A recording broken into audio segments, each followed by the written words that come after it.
एक छोटी सी कहानी एक दोस्ती की। एक बार की बात है, एक छोटे से गांव में रामप्रवेश और प्रदीप नामक दो दोस्त रहते थे।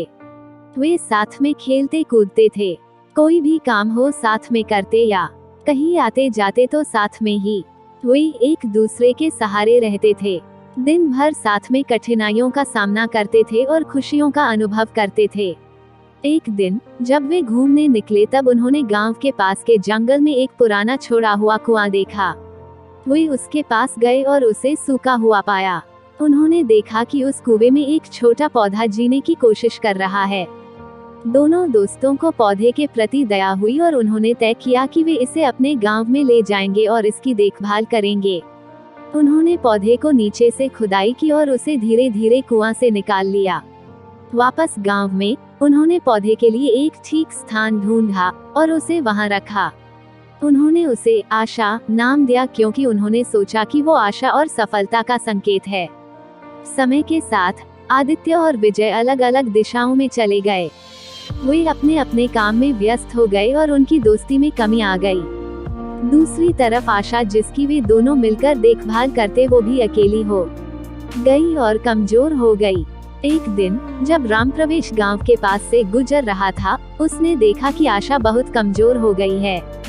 उसकी पत्तियां सूख रही थीं और उसका रंग बिरंगा चमक खत्म हो गया था।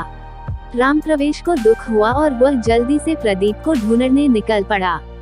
उन्होंने बातचीत की और मिलकर समस्या को हल करने का निर्णय लिया। उन्होंने पौधे को पानी दिया, उसे संरक्षित स्थान में रखा और उसकी सुरक्षा के लिए सारे उपाय किए। उसे बचाने का भरपूर प्रयास किया।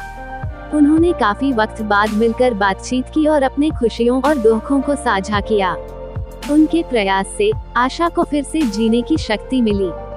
उसकी पत्तियां फिर से उज्जवल हुईं और वह फिर से विकसित होने लगी। वो एक सुंदर वृक्ष बन गई और उसकी छाया और फूल लोगों को सुख और आनंद देते थे। इस वृक्ष ने समुदाय की एकजुटता और दोस्ती की महत्वपूर्णता को याद दिलाया। प्रदीप और रामप्रवेश ने उस दिन एक महत्वपूर्ण सबक सीखा। उन्होंने जान लिया कि सच्ची दोस्ती विश्वास और सहयोग की जड़ों से जुड़ी होती है। उन्होंने वचन दिया कि वे एक दूसरे का साथ कभी नहीं छोड़ेंगे और उनकी दोस्ती को हमेशा महत्व देंगे। जब वे आशा की छांव में खड़े होते तो उन्हें ये यकीन होता है कि उनकी दोस्ती और उनका संघर्ष सब कुछ बहुत सुंदर और अनमोल है।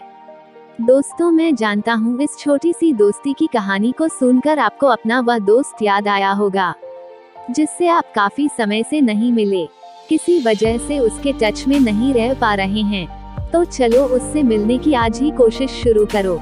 इस कहानी को उसके साथ शेयर करो ताकि उसके मन में भी यही ख्याल आए और आपकी दोस्ती को एक नया रूप, एक नई ताकत मिल जाए।